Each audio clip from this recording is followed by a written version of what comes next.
welcome to the Mill. This is our first episode of the month of July, and we're very excited with an incredibly special guest. Joining us today is Mara Smith. Her pronouns are she, her, hers. Mara is a former attorney, corporate strategist, and stay-at-home mom who's the founder of Inspiro Tequila. Tequila, by the way, Mara, is my absolute favorite drink next to wine, coffee, and water. Mara began her legal career at a large law firm in Chicago before joining the corporate strategy team at a Fortune 500 company. After her twins were born prematurely, Mara made the difficult decision to leave the corporate world to focus on her family. But she never stopped thinking about what was next. Mara always envisioned running her own company, and in February of 2020, she set out on her own journey to create a new tequila brand. Mara started drinking tequila when she was looking for a clean, gluten-free spirit that fit into her active lifestyle. She searched for a tequila brand that was additive-free with a look, taste, and aroma that appealed to her as the consumer. That perfect tequila did not exist, so she decided to create one. The goal was not just to create a one-of-a-kind tequila, it was also to bring another female voice to the spirits industry. Women are involved in every aspect of Inspiro Tequila's process, from creating the taste profiles to getting bottles on the shelves.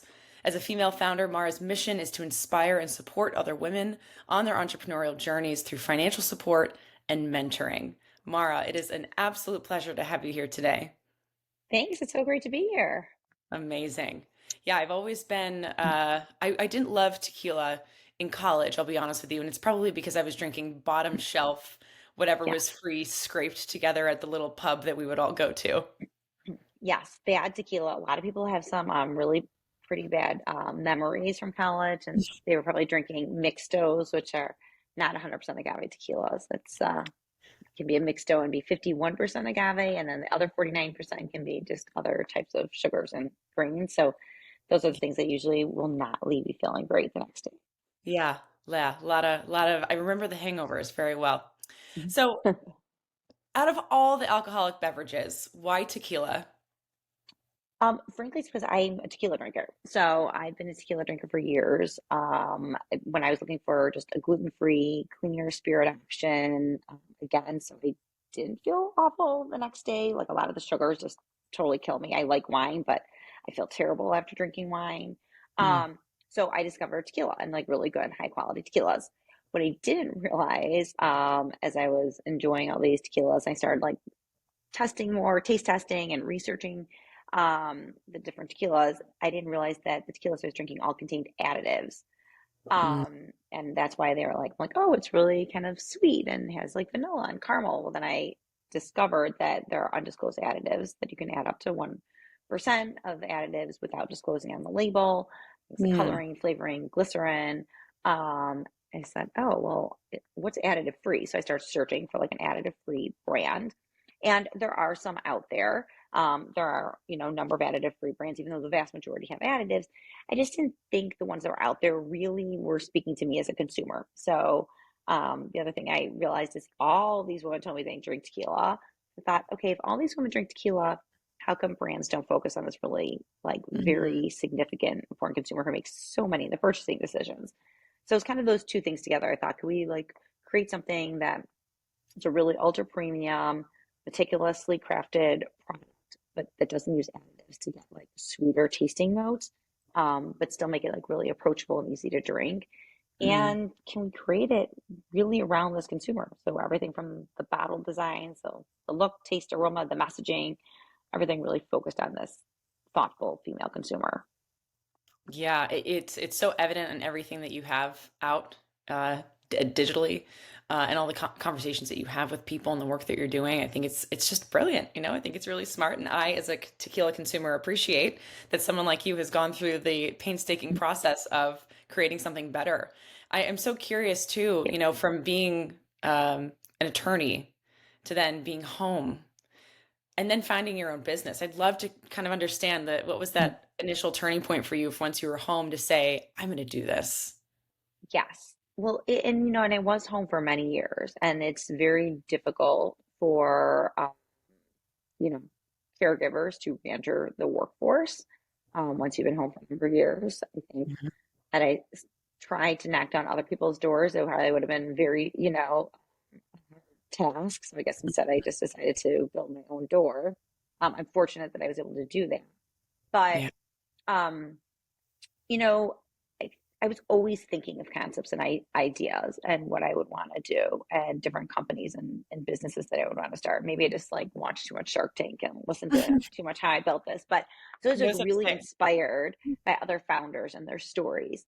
Um, and so I just started thinking more and more seriously about it. And then once my oldest were in high school, and I was like, oh my gosh, they're my oldest are twins. I'm like, they're both going to be leaving me at the same time to go to college. And that was kind of like the real impetus behind me. Like, I'm gonna like start something now. I'm ready.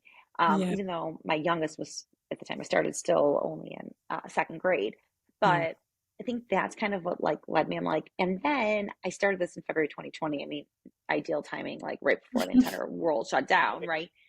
But what it did allow me is I had a lot more time home, even though I had three kids who were home like schooling, and that was like pretty much of a total disaster. Yeah. But we weren't going anywhere. I had a lot of time. So I, that was like a good time for me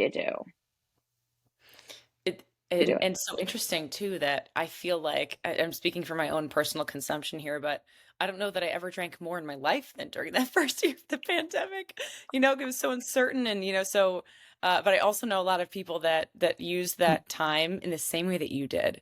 It's a gift of the pause of time to say, let me reevaluate what I'm doing, what I want to do, what gives me life, and problems that are out there that I can solve.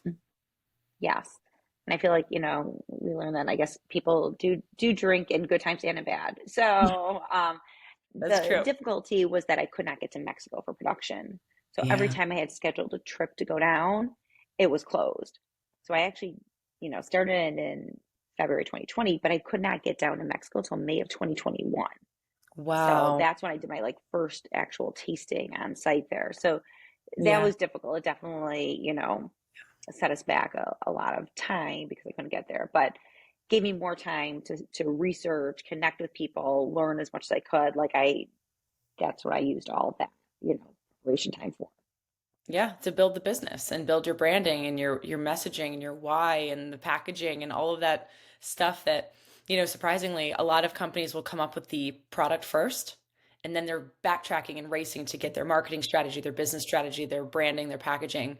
You kind of had a little bit of the reverse. You knew what you wanted to do, but you weren't able to fully finish that. So that gave you the time to get all of your other ducks in a row so that come the time that you have your tasting, I'm sure from that point on, it was probably fairly quick to actually get going. Yes, I mean there was iterations going back and forth, but like the bottle, like you talk about packaging, like that's actually one of the first things I did because I knew Yeah. I wanted the bottle to really stand out. I knew I was looking for something different on the shelves. Mhm. I knew I didn't want to have depictions of agave fields or skulls on it. I didn't want to have any like of those masculine kind of like Yeah. symbols. I wanted to be like sleek and sophisticated, something I would want to display on my home bar. Um, I knew I wanted to be like slender in the middle, so it's intentionally easy to hold and pour Hmm. because those big round style bottles I found like hard to manipulate and like, I'd be spilling things like that. So I was able to take a lot of time going back and forth, getting that design like exactly how we wanted it. And a custom bottle, Hmm. it takes a long time. So that Absolutely. getting that.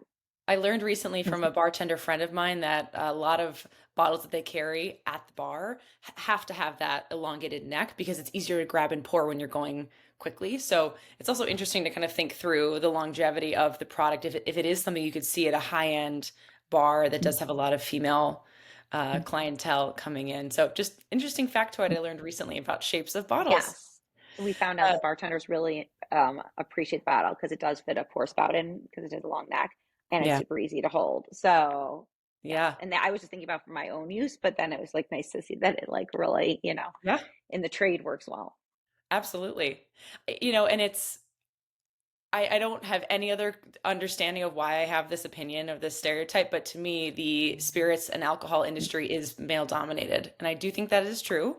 And so I'm just curious, as a female founder, did you experience any issues or any bumps in the road and hurdles as you were building this business, as you've been growing your business? And if you did, how did you overcome them? Yes, you know what? Like many industries, women are very underrepresented in spirits. I believe it's like less than 5% of spirits brands are actually owned by women. So, Wow. and then when you get into tequila, I mean, there are not a lot of women just from the fact that I go down to there. distillery and do a tasting, and the whole, the table is full of men, or we go to, you know, present to sales teams, and my national sales director and I do like an over under of like how many women will be in the room when we go there. Yeah.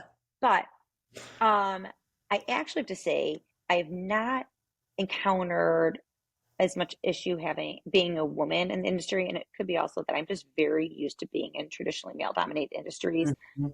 I like studied mathematical subjects in undergrad, so it took like now looking back, I'm like, oh wait, there weren't really any women. I started like engineering, then I was an actuary, then I graduated from accounting, and I just a large law firm where there were no women. But so I think I kind of just am used to that, so I didn't like notice it as much. What I think is difficult in the spirits industry is coming in as an outsider Mm. and kind of earning respect and gaining some credibility, because so many people in this industry in particular have been here like all their lives and worked their way up. So they've been in like they've worked in all different aspects of the industry, or they started a bartending career and then moved their way up. So I think actually for me, that was the biggest challenge, is how do I gain acceptance into an industry where like I'm a newcomer and coming in pretty late in the game. Mhm. I think that's also why I did so much research and prep work. I studied everything about tequila. I took a course offered by the CRT, the governing body in Mexico, to become um, certified in the production and history of tequila making. I Wow. studied the industry. I studied the compliance, all the compliance rules and regulations, and how they differ by state, the three-tier distribution system. So I Yeah. wanted to make sure I did enough homework to be taken seriously, knowing that it's a very complex industry and I'm coming in as a total outsider. So I think that was a little bit more of the, you know, hurdle for me. Yeah. And what's great for you with that is when it comes down to things like distribution, and you go into a room with people that have been in this industry for their, you know, decades, you know what you're talking about, and it will become clear to them immediately, oh, she's done her homework, she knows what she's doing. I think likewise to the consumer, looking at your products, reading through how carefully crafted everything is, the detail that you go into about the story and the process and the family. I mean, it's all very very open and transparent. So I think across both of those different channels between distribution and consumer, it's you've set yourself up for success. Thank you. And I hope that people see it really truly is like an authentic story behind it, like seeing the person behind it, and that Yeah. it's not like a figurehead, like, oh, there's a woman involved somewhere down the line. Like, Yeah. no, like we are powered by all women, everyone from our master distiller in Mexico all the way down the line. You know, I Yeah. don't know any other way than to be like super transparent about things. So, and probably given my background, very detail oriented. So all those things are really thought through. And that's because that's kind of how I approach things. I mean, Yeah. that's how I am also as a consumer, right? I'm like paying attention to the detail. So that's also if I'm going to put a product out there, and want it to be something that I could be proud of, it had to have that kind of like thought and consideration going to like every Mhm. aspect. Yeah. Yeah, it's Mill and Co. We're female founded. I have two female employees. We have two female interns. Our interns have been historically female. Marketing is like most industries, has been male dominated. And there are lots of women that start agencies, but a lot of them are smaller. Some of them are bigger and amazing. But to me, I really see it as this is just the way it is for us. We are an all female team. We're female founded. I love leading with that. I remember when I launched a little over 5 years ago, I didn't want to tell people that we were woman owned. I would walk into the room and I would present myself as female with my pronouns, but I was like, oh, well, we should be known because we're a good agency. We do really good work. And I don't remember who told me this, but they said it is a major point of differentiation to be a woman in this field, and it's not something you should shy away from, communicating. Yes. And I think,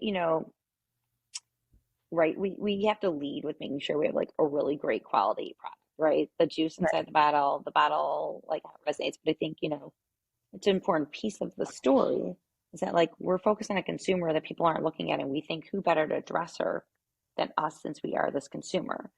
Yeah. when you were talking about not going in and telling people, I think that's kind of how for a long time, I was looking at being a stay-at-home mom. So I kind of gloss over that piece of my history, my career. I Mm. go from like lawyer, corporate strategist to like starting a tequila company. Mm. Well, frankly, there's a long period of time that I was home as a stay-at-home mom. And I think I probably didn't value the time and the skills that I honed as a caregiver because I don't think society necessarily like values that.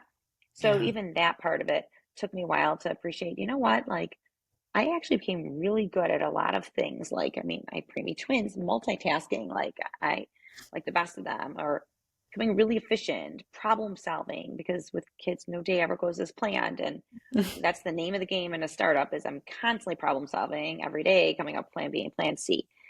So I think there's always something that like we don't feel like secure about. And that for me was the area. It's like, well, who's gonna take this like stay at home mom seriously? Like that how am I qualified to run a company? And then I realized, you know what, like I have all the skills that I had before, and I actually developed a lot of other skills. And I think, recognizing that there's talent and skill there, and a lot of people tap into that maybe we don't necessarily appreciate. Arguably, you gained more skills being a stay-at-home mom and juggling all those things, and also recognizing the need for, boy, I could really use a drink right now, to make you so perfectly Totally. suited to find, to be to build a tequila company. Yeah, Yes. amazing. I want to talk about this legendary distiller, Ana Maria Romero Mena. How did you meet? What have your conversations been like? It's just so fascinating to find a female distiller because I am sure, as we've talked about, that is not a super common thing. Right. There are not that many. Um, so I knew that to bring my vision to life, I thought it was very important that we have a woman create the taste profiles. Um, Again, about the authenticity, it just didn't ring true to me if it was like not a woman leading it, in Mexico and creating the actual tequila taste profiles. So because as we talked about, I couldn't get to Mexico, it was COVID. I did read a book on all the women of tequila. It's a very small book, but I narrowed it down based on that of like a few women who had their own distilleries, a couple master distillers. When I came across Ana Maria Romero Mena, um, I knew that I really wanted her. She developed the aroma wheel in tequila. So she identified 600 Mhm. aromas in tequila and where in the process they're developed. And I thought for our consumer in particular, getting the aroma right and how much that impacts what you're tasting on your palate, I just thought was critical. So I knew I wanted her. I found consultants because I couldn't be in Mexico. I found consultants who were helping me in Mexico, and they were able to connect me with her and reach out. And then we were doing Zooms and, working the best we could with, Spanish and English between the two of us. Mhm. Um, but yeah, so that's how, we operate and still operate. I did meet her now that I've been to Mexico. I meet her when we go there and we do tastings. I'm going down for our next production run is going to be finishing up. So I'll be down there for tasting again with her. But yeah, and the rest of the time we just connect via Zoom. Wow. What's the one biggest thing that you feel like you've learned in your time of knowing her? There's so many things. I actually think the most interesting piece for me was when we did our initial tasting. Um, she has a very strict like tasting process of how she runs a tasting, and I really enjoyed that. So I think one, she starts with like everyone smelling different aromas and trying to identify the aromas they're smelling, Mm. and seeing if you can identify those aromas then in the tequila. And she also has a unique process of where when you are smelling the tequila for the aroma, you smell it at four sides of the glass starting at 12. So top of the glass, 3 o'clock, 6 o'clock, 9 o'clock. And that you will smell different, um, different things at different parts of the glass. So I found going through her actual tasting process really enlightening. And actually now when I've had the opportunity to lead some tastings and I actually brought her aroma kit so people can actually smell the aromas, try and Cool. identify them. So I actually enjoy doing that now myself. But that was a really cool process to be part of. I have never heard that before, and I'm definitely going to try that. I heard one tip once where if you hold your nose over the glass and then you open your mouth and breathe in through your nose, you actually kind of taste the spirit. I've done it because I don't enjoy whiskey or scotch or bourbon, but my fiance does, and so that's my like loophole of like, yeah, yeah, let me taste it with my nose. It works. It's crazy. You just open your mouth and then sniff, and then you get the taste of whatever it is. It's crazy.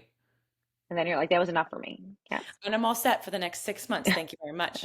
Yeah. Um, I want to talk about the Purple Bicycle Project. Why?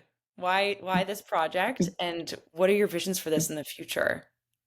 Yes. So the Bicycle Project is really just the moniker for initiative to like give back. Hmm. So, and the reason I named it just was because of a funny story in my childhood where I thought I really need to have this. Where I was 4 years old, coveted this really large, shiny purple bicycle that was much too large for me to ride. My parents insisted that I was too small and had never ridden a two-wheeler before, and so all I needed to hear were those words of like, "You can't do it," and I set off. And after a day of falling, all over my neighborhood and and scraped on knees, I was riding the bike by the end of the day. So, but I couldn't sit on the seat and reach the pedals. I still had to stand and ride because like it was too big. So I Yeah. thought that kind of like determination, managing the bumps in the road, and really putting your mind towards something. I thought there's so many women that's their journey and what they're doing when they have a startup, and how can we somehow help them a little bit on that journey. So we provide small grants and mentoring to other female founders, and then we also sponsor pitch competition. This is our second time sponsoring the WFN, Women's Founder Network pitch competition. Um, and then the grants, we've run them through different platforms, 501c3s. We ran last year some through women, and then the Enthuse Foundation. This year we have one with the Enthuse Foundation that we're actually announcing soon, I think next week. Cool. And it's Community Connections Grant. So I found being part of communities and networks has really helped me grow as a leader, grow my business, get guidance from other women. So because I've seen that as so essential, Hmm. I really wanted to give someone else the opportunity because that couldn't be cost prohibitive for, a lot of founders. So allowing them to join communities, and then whoever wins that will also receive mentoring by me. And I think the most important piece of it, honestly, is that it goes to show that, these are small grants, but that most people think you have to wait until you're like a certain size or something in order to give back. And I'm hoping this just exemplifies that there are little things you can do no matter what size you are. So I always think of it as like if it's like answering that email, if it's connecting to women, if it's referring, like, oh, woman owned business, buying from woman owned business, gifting from woman owned business. Like there are just a lot of things. I answer all the LinkedIn messages that I receive, things like that, because I'm so grateful when someone does the same thing for me. And so just our way of kind of paying it forward. And I hope as we grow, we'll be able to grow the initiative also and do more. I mean, hopefully one day we'll be able to invest back into other female founders, because that is how I truly believe we'll start to, balance the access to capital, is when you have more successful women-owned businesses and you have more women out there that can invest into founders. I could not agree with anything you just said more. And I think I mentioned this to you when we spoke a few months ago, but Mill and Co launched an initiative called Table Talk. And the impetus for it is that, all women deserve a seat at the table. Hell, just build the table and bring your own chair. Like you said, just build your own door, make your own door. And so we did our first event on March 8th, which was International Women's Day, and I taught 30 women how to make homemade pasta. We had a woman-owned Okay. company donate sauce. It was a free event for everyone because I think that when you have to pay for something like that, it kind of takes away from, it's like, okay, it feels more like networking. But then I very strategically placed women on pasta teams and then at dinner tables based on the company that they were in, the industry, if I knew that they were looking for something that I could try to help them with. So it was a very curated experience where people got to get hands-on fun and eat and drink and have a good time. And our goal for next year is continue to keep the events free, but open it up for suggested donations, potentially partnering with an existing nonprofit or grant, just while we're new, and then get corporate sponsorship and donations that we would then essentially gift to a female founder who can apply and win this money. Because I know what it was like being brand new alone in Manhattan, terrified, starting a business with no funding, um, with a $3,000 a month rent, eating romaine lettuce and ground beef from whatever grocery store was around the corner from me in West Village. And like, boy, 5 grand would have gone a long way for me. It doesn't have to be this huge thing. And I don't remember the exact statistic, but most businesses fail after, don't make it past that 2-year mark as a startup. And if that money is enough to keep a female founder going, that is exactly what I'm meant to be doing at this stage. So I I love love that you that. have this. I think the more female founders who can do initiatives like this to continue to bolster other females in the entrepreneur space, the better off we're going to be down the run, including increasing the amount of investor funding, which is currently severely lacking for women. But hopefully we can overturn that in the next couple of years. Yes, I really want to be at one of the pasta dinners, by the way.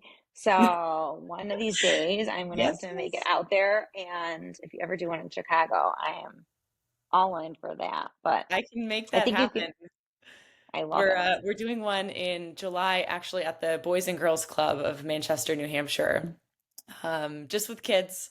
This isn't like Oh a my gosh. business networking thing, but gonna go in and teach the kids how to make pasta, and then they'll serve the pasta to their families and guardians, which will be nice. So That's so yeah. fun. Oh my gosh, I Cute love little that. cute little you've thing. Also gotten a ton of press. I love following along on LinkedIn to be like, oh my God, she just got on that show and she's on this news outlet and now she's getting interviewed and now you're on Mill and Co.'s podcast. Uh, How has it been navigating press and where do you hope that you can maybe take your story next? You know what? It's really exciting, and I think mostly it's been a lot of like personal growth for me in all honesty. I start out, I feel like I'm an introvert who I forced to be an extrovert. My first few podcast interviews, I mean, I was beyond nervous. I was going in with like a list of like written out all my potential answers, everything. Like I was so nervous every single time, and I've just become more and more comfortable.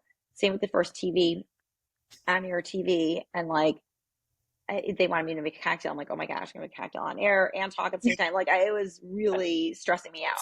It's challenging. It's I like challenging. practicing the story over and over and over and over, like in my head before going on. And then someone told me they're like, there, there's nothing they're going to ask you that you don't know. You Mhm. know everything about your business inside and out. There's absolutely nothing they're going to ask that you couldn't answer. And I Mhm. was like, oh, you're right. Like I, I know all the ins and outs. Like this is my company. This is my baby.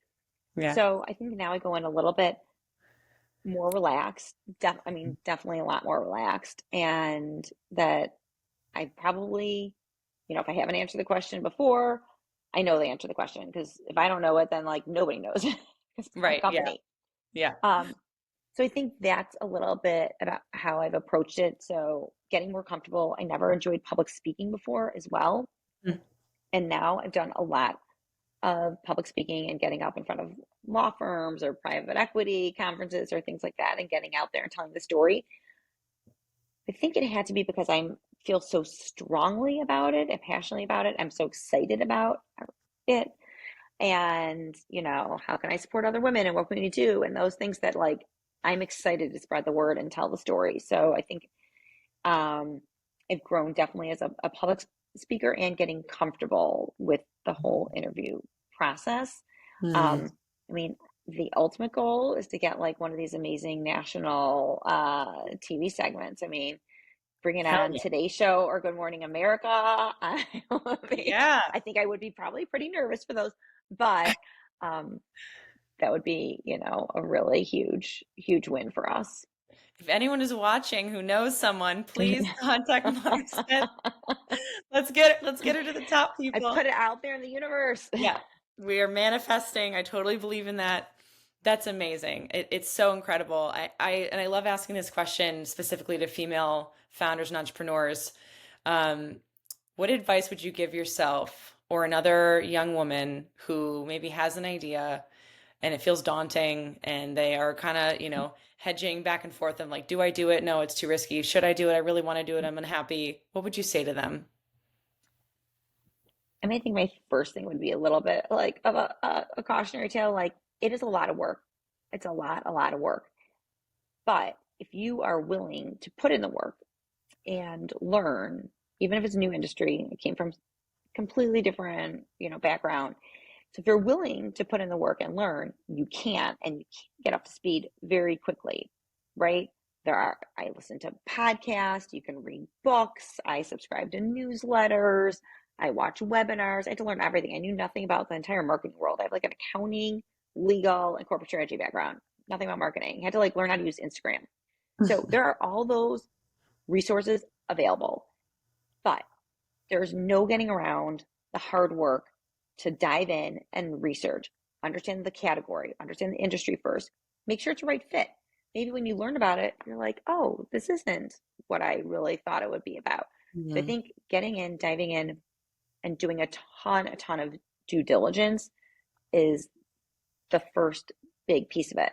I do think knowing that, I also believe it's never too late and that anyone can transition, pivot, because you can learn so much and there's just a plethora of information out there.